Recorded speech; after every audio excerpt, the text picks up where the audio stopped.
আমরা দীর্ঘদিন পর্যন্ত এই মাদক এবং কিশোর ব্যাধিতে আক্রান্ত।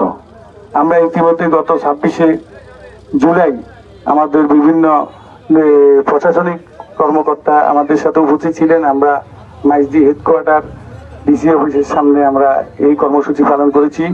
এরপর আমরা সুবর্ণচর সদর ওইখানেও একটা কর্মসূচি পালন করেছি। আমাদের প্রশাসনের অনেক নেতৃবৃন্দ আমাদেরকে সহযোগিতা করেছেন। আমরা তার ধারাবাহিকতা আমাদের 6 নং নোয়াখালী ইউনিয়ন এবং পরবর্তীতে পর্যায়ক্রমে বিভিন্ন ইউনিট থেকে আমরা আমাদের এই কর্মসূচিগুলো করব।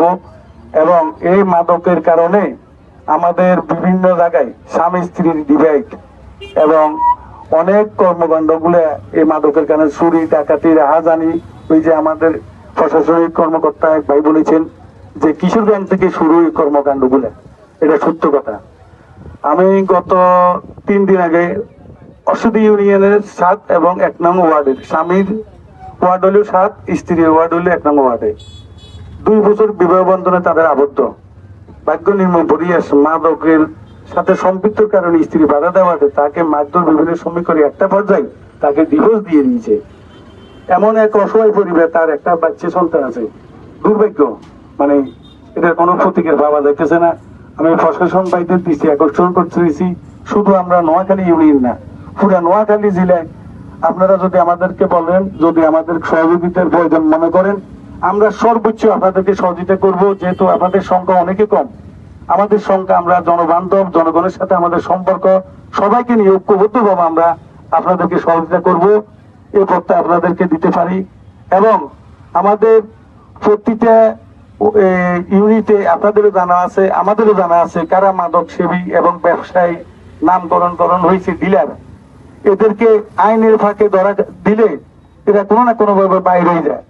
আমি গত 26 তারিখে শুনছি আমাদের এক কর্মকর্তা বলেছেন, ভাইয়া সাক্ষীর অভাবে এই আসামিরা বাইরে হয়ে যায়। আমি আপনাদের মাধ্যমে কথা দিচ্ছি, মিডিয়ার সামনে দায় বলছি, আমি নিজে সাক্ষী দিব, আপনাদেরকে সহযোগিতা করবো। আমার জীবনের সর্বোচ্চ ত্যাগ এই মাদক কিশোর গ্যাং সমাজে অপকর্মকারী, শুধু এই বিষয় না, সমাজের যত অপকর্ম হবে সব অপকর্মের বিরুদ্ধে আমাকে পাইবেন। আমি আমার এই সাধারণ জনতাকে নিয়ে আপনাদের সহযোগিতা করব, এই পথটা ব্যক্ত করি। আপনাদের সবাইকে ধন্যবাদ জানাই, মিডিয়াকে ধন্যবাদ জানাই, আমাদের প্রশাসনের কর্মকর্তাদেরকে ধন্যবাদ জানাই। আমার সাথে একত্রতা করে আমার ইউনিয়নের বিএনপি, যুবদল, ছাত্রদল, কৃষক দল এবং সাধারণ জনগণ একত্রতা প্রকাশ করেছেন। ডরে ভয়ে ওনারা একাত্মতা করতে পারেন না, আজকে মুখ খুলিয়ে বেরিয়ে আসছেন আপনাদের সামনে, আমাদের সামনে। আপনারাও এদেরকে সর্বোচ্চ যেন এই আইনের ফাঁক দিয়ে বাইর যেন না হয়, এই পথটাই আপনাদের কাছে রেখে আমি আমার সংক্ষিপ্ত আলোচনা শেষ করছি। আসসালামু আলাইকুম ওয়া রাহমাতুল্লাহি ওয়া বারাকাতুহু।